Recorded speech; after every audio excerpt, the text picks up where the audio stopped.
nazari da tunani shi ne aikin marubuci, shi ko makaranci tunanin sai ya kai shi rubuce.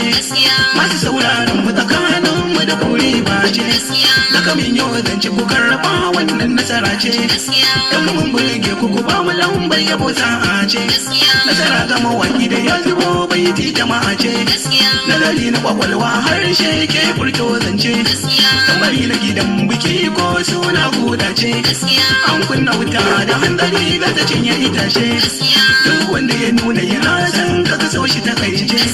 A cikin sa abokai na bayani na tantance, ko kaya ne in za ka sa ka tsaya bambance. Tamkar alƙali mai yin shari'a a hukunce, hauka na gummai hasada ya bari ko ya dauce.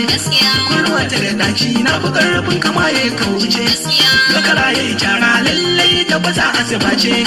Dokana aka sa gobe a sama rabbi ya amince, in abin ban tsoro ya nufo ka sai ka gigice. Waken suya ya gagari kwari sun arce, kalala mai kamar sake da wuya fa a kwance. Yare na hausa da shi nake yin duk wani zance, in kai kwarewa a yaran ka za ka yi zarwance.